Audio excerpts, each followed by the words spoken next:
Ya olwaleero tugenda kubeera nga tukavalinga tugenda tuli wano Mengo, tugenda kuva Mengo then tugende Lungujja tugende ddala paka Busega Kabaale. Vidiyo eno yatusabiddwa okubeera nga tugikola special coverage okuva owa mwami John Lujja we US yatugambye tubeere nga tumukwatira vidiyo eno eya Mengo, then Mengo Lungujja, from Lungujja tugendere ddala ekikubo ekyo paka Busega Kabaale. Tukira ntuli Mengo nga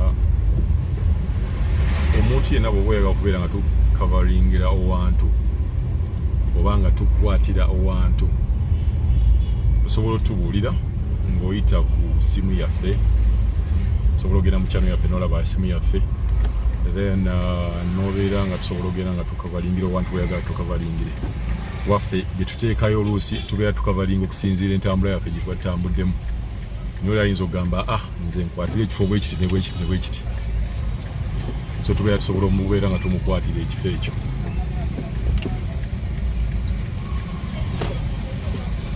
Era tweyongera okugamba bankuba kyeyo bonna oba omuntu yenna bw'obeera ne ssente eweeru komawo investing e Uganda. Ofunamu nnyo ng'oinvestinze ssente e Uganda, not because nti ewammwe, naye olina okimanya nti n'amagoba wano, okulingiriza kw'amagoba matono. Yagenda ogula ennyumba e Bulaaya bakuwadde oba mortgage ya 85%, then obeere nga ogenda kusasula 15% in the bank, kati obeere nga osasula ng'olabanga akola. Naye bano abasajja bakola sisitimu zaabwe, njaga akasente akatono gwe koolaba nti koowaayo, booledi babeera baakabala abaladda nti babeera bakuyitako. Naye ennyumba oba tosobola gikolako magoba malungi nga bw'osobola okubeera nga wano ofuna ogula ploti. Wano Uganda osobola okugula ploti $5,000,000, tekawungezi n'ogiganze njagala $7,000,000, ne wajja ng'agyetaaga ne mwenyola okukakana ng'akuwadde ssente zennyini z'oyagala oba ekinaana. Kasita obeera ng'oguze omuntu nga ali ku kizibu oba n'obeera nga market price ogimanyi ne batakulimba. Omuntu ayinza okuguza ploti n'agamba ya $7,000,000 naye ng'ayongeddemu 2. Kati time yo covering ezo $2,000,000 nti okola amagoba ebeera si nnyangu. Tubajukiza nti eno vidiyo yatusabiddwa mwami John Lujja US, nga tugenda kubeera nga tuyita ku Old Mubende Road tugende paka Busega Kabaale. Nawe mbadde mbagamba nti bw'oba oyagala okukola ssente, investinga ssente Uganda, ate zi investing mu real estates. Gula ploti osirike, tosobola going wrong. Kuba plot depreciating, it always appreciates. Kati awo olina okumanya nti ssente zo ziteeke mu plot.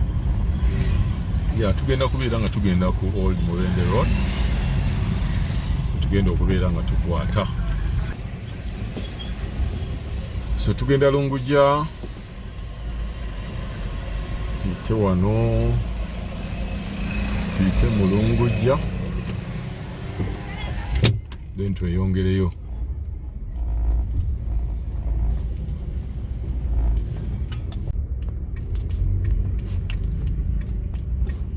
Tugenda ku branchingira wano, tugende e Lungujja.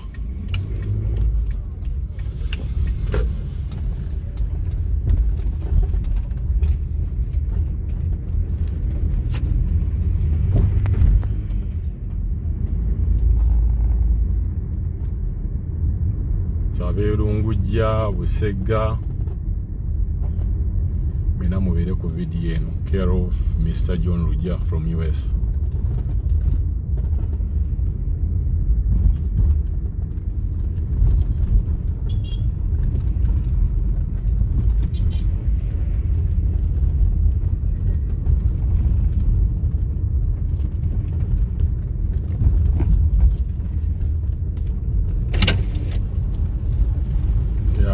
omukyala we yatubuuza yali Susan if I remember well, yatubuuza nti singa ateeka caveat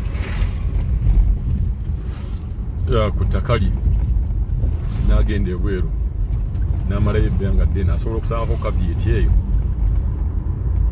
Ansa yeeno Transabosa ndowooza mulaba Transabosa alabika oyo omwami yali nanyini wa Lwomwa Bosa Lwomwa tuli Lungujja kaakati waliwo akasaawe k'omupiira kaakaawo development muziraba nabagamba nti almost gye ttera okukwata buli wamu ttera okukwata wabeerayo obusaawe bw'omupiira ezo investment zemaga nti ze mulina okubeera nga muleeta Uganda n'endala.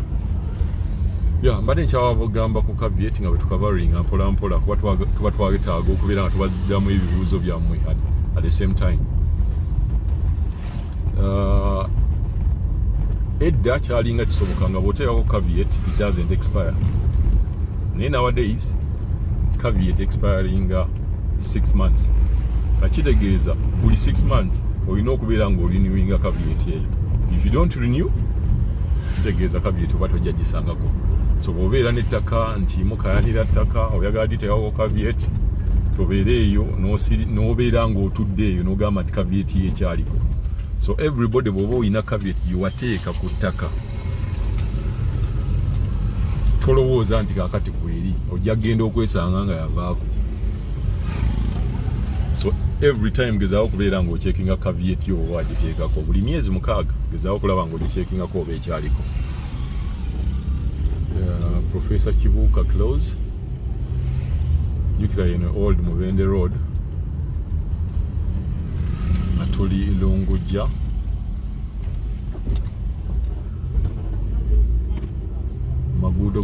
makubo gono gonna bagayiwa colas developments muziraba abazimba apartment bazimba ate omuntu bw'ozimba an apartment era omanya tojja going wrong wano kumpi ne town. Omuntu bw'aba tayagala kusasula sente za transport ng'ogenda Kampala oteeka buteesi wano kizimbe abapangisa wano aba ava bubi wano ng'atambula butambuzi agenda wali. So tukyeyongerayo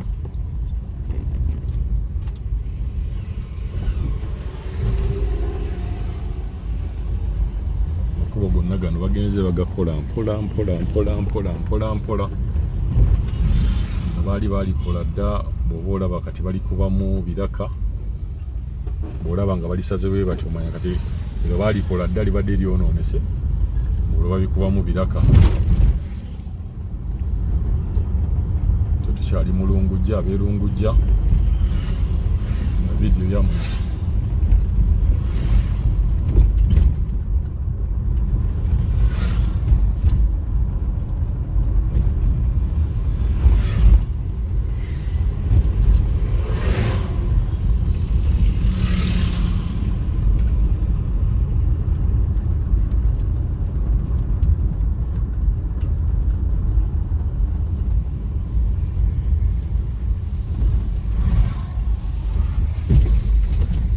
Gyogendera mu kyuma munekyoza emmotoka ate munda ne batawuzaamu bene Uganda oteeka buteesaayo emmotoka nga bakwolezaako.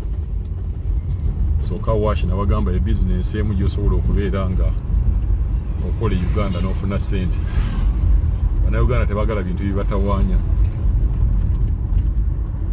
Naye bweru omuntu engeri gy'aba akekkereza oba omungeri omuntu gy'aba talina budde teeka buteesa wa mmotoka nga bakola ki eyingira mu kyuma ng'ogyoza ng'evaamu ng'etukudde wano ogenda n'ogyeyoleza.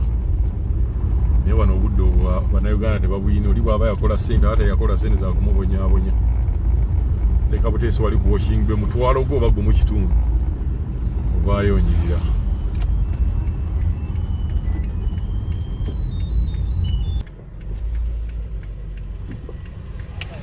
Tugenda tweyongerayo kulaakulana ndowooza mugiraba abizinesi abazikola ziizo ow'amagye wuuyo atunda 5 enkuba kyeyayinza ogamba 5 kati aweza ddi $10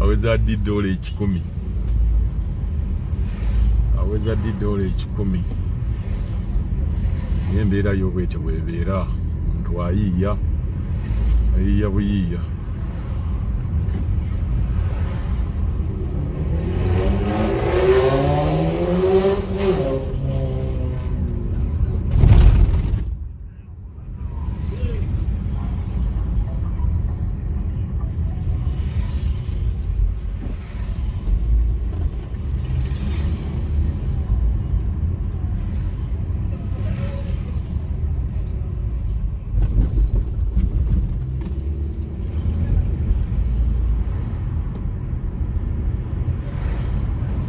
Buttons Grammar School.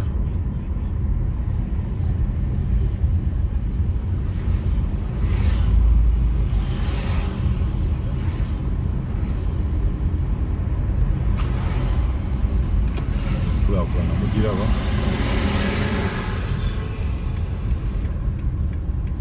Ebizimbe ebyabeeranga mu Kampala mwokka kati ne mu Kampala suburbs zibeeramu.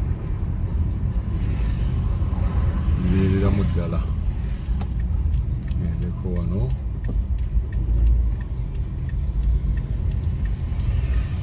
Soka tukwateko akakubo kano katono nnyo then ate tukomewo.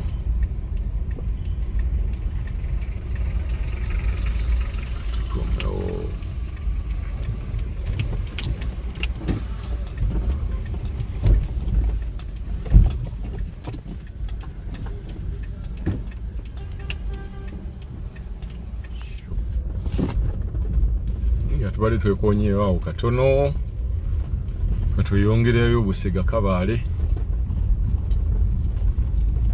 Ngende twekonyeeko katono wano so tuyongereyo Busega Kabaale.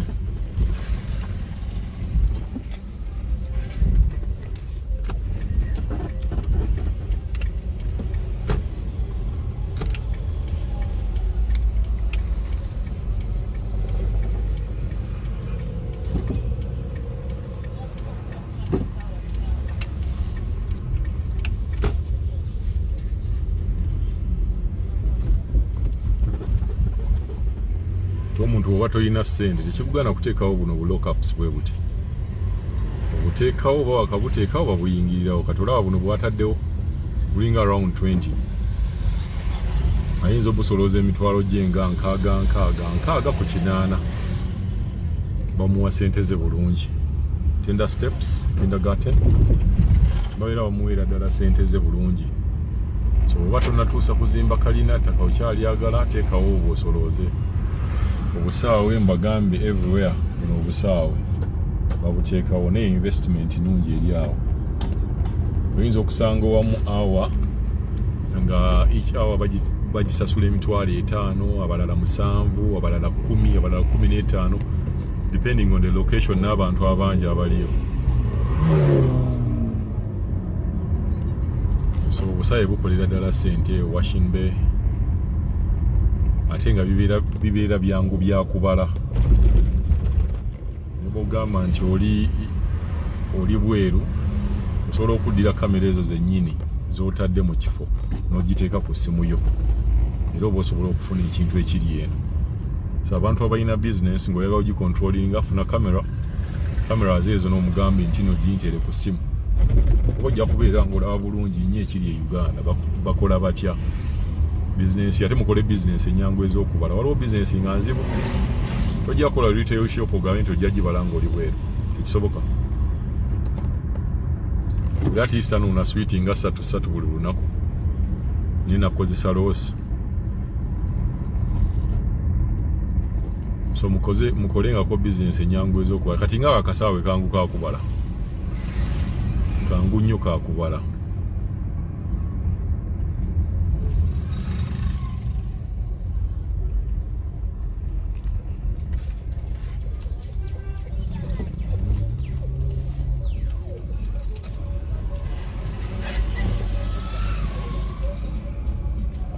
Kulaakulana ndoza mugiraba.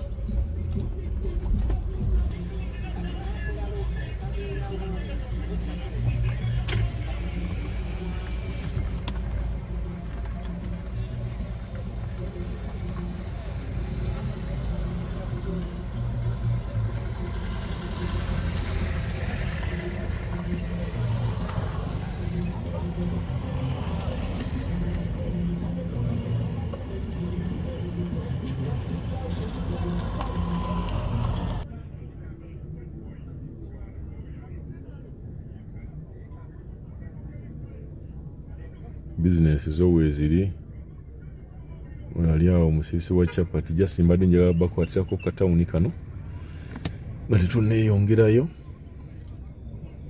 just tulawo obutawuni nabwo obulimu soka tweyongereyo tugende Busega Kabaale.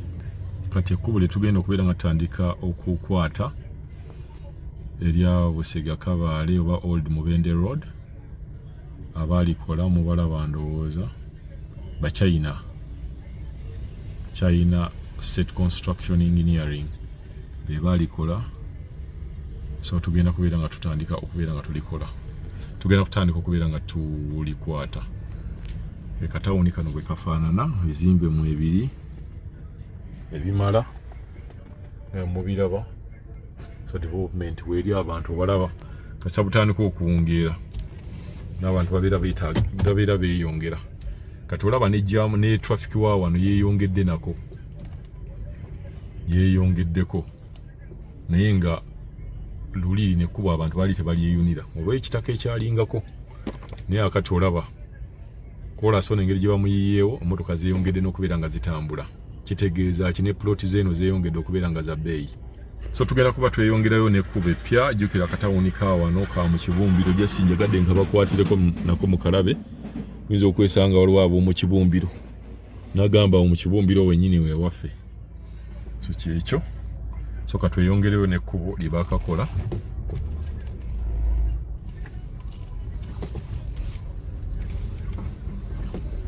Businesses weziri, bazimbye Sajja Bilen yaawo kiririrawo ekkubo lyonna baliyiye.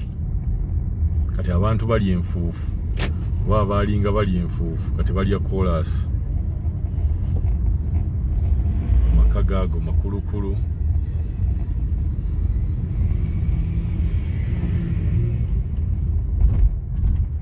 Kitooke Road.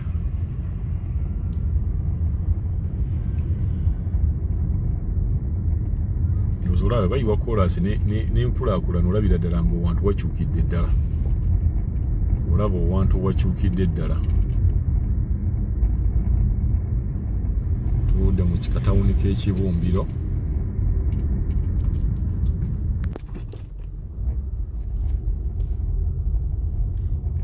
Konge Road.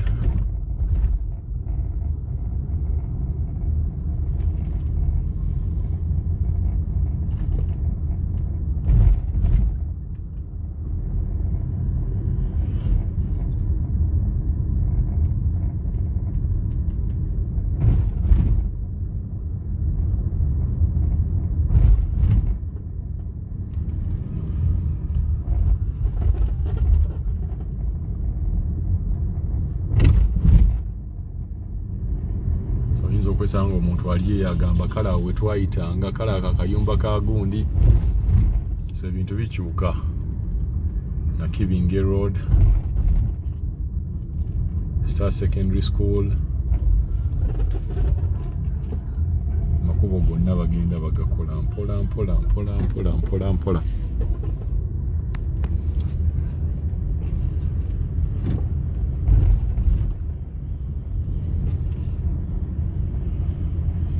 Kabaale Lane.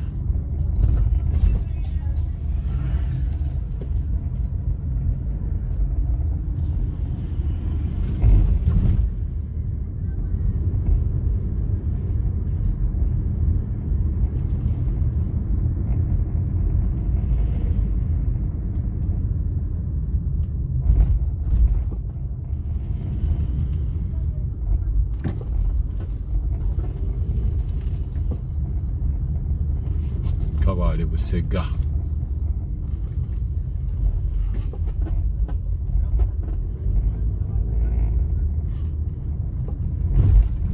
Kabaale Busega High.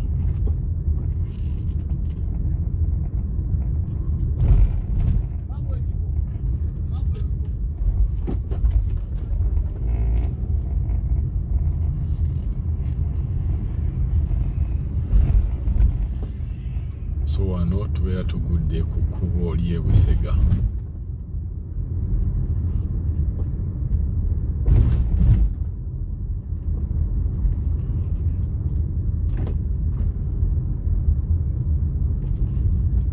Kkubo lino lyonna muliro bye balikoze lyonna.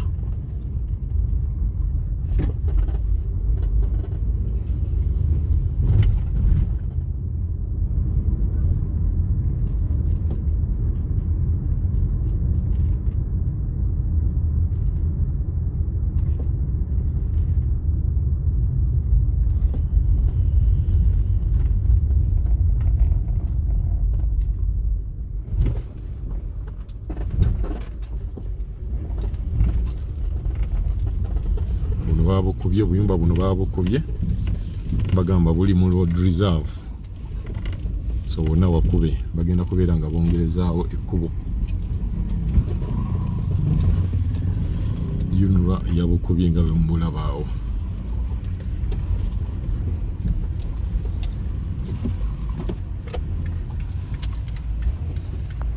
So ye express highway.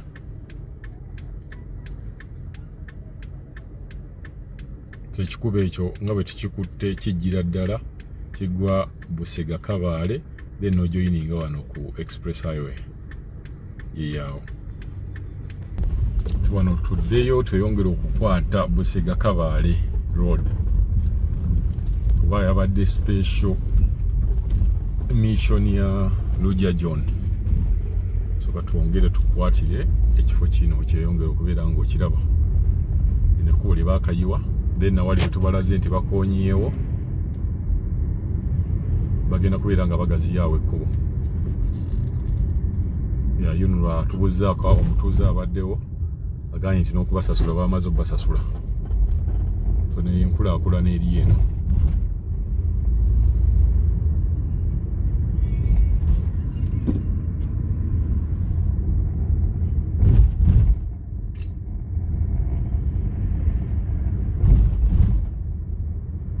Abantu tweyagalira ku chorus, zino emmotoka tezibadde nga ziyita eno nga nnyingi bwe ziti, naye okuva bwe bayiye chorus tuli bakuyitayo buli lunaku.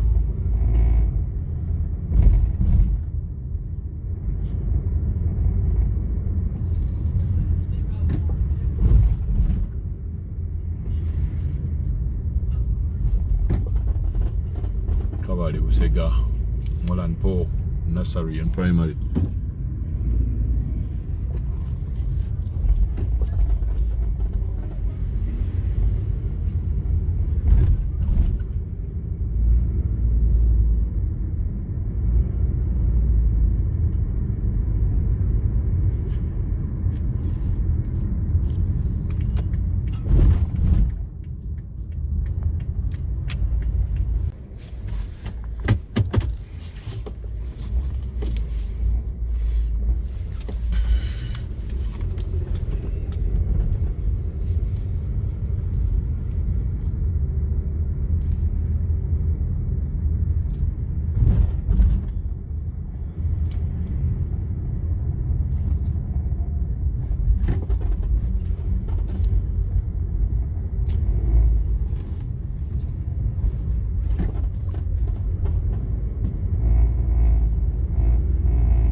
eyo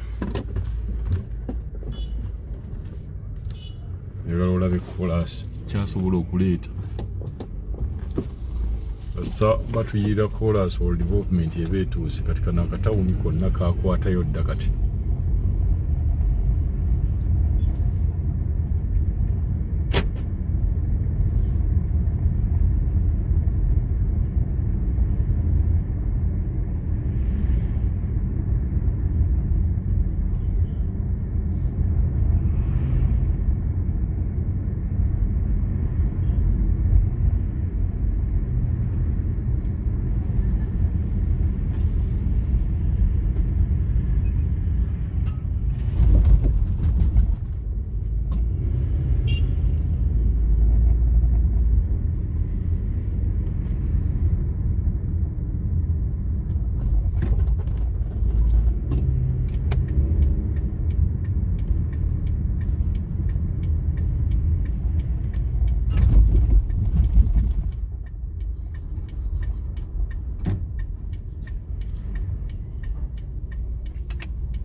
tumaze okukwata awo katweyongereyo waliwo ensonga lwaki tukutte nnyo awo so katweyongereyoko ku kino ekikubo nakyo tukirambuleko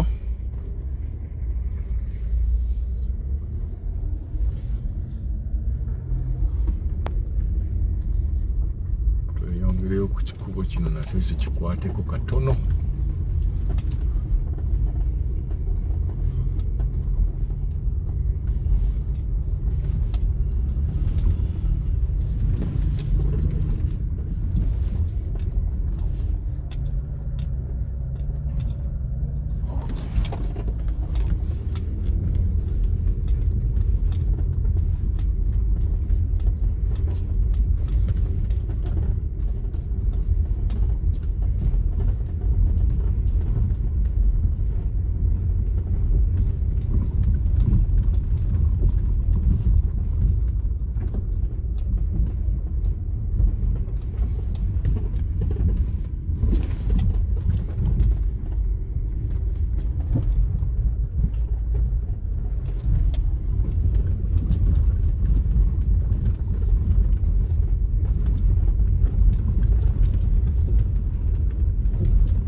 ya nga tukomekereza jane yaffe towerabira nti nkugambye caveat kati babikyusiza omuntu olina okubeera nga caveat bw'oba otaddeko caveat olina okubeera nga okola renew buli emyezi 6 so bw'otateeka caveat n'oteeka caveat ku ttaka n'ogenda ebweru oba n'obivaako ne bw'obeera oli wano Uganda n'olowooza nti nno caveat egenda kubeera nga kweri ojja kutuuka nga ekyapa kyo baakikyusa dda ekyapa nga baakikyusa dda oba gwe wali oteereddewo caveat nti aleme kukyusa ng'olwedde ekintu kyaggwa dda so mwegenderezenga nnyo omuntu yenna ateeka caveat ku kyapa nkugambye nti myezi 6 caveat yo ebeera nga expiring nga tolina kubeera ng'oteekako caveat endala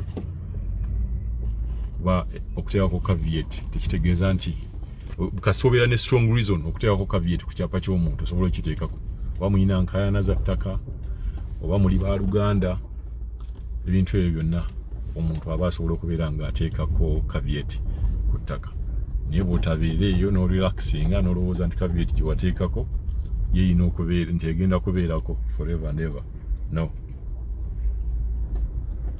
bwekityo si bwe kibeera so kyekyo jane yaffe bwetyo bwegenze jane yaffe bwetyo bwegenze tukomyawo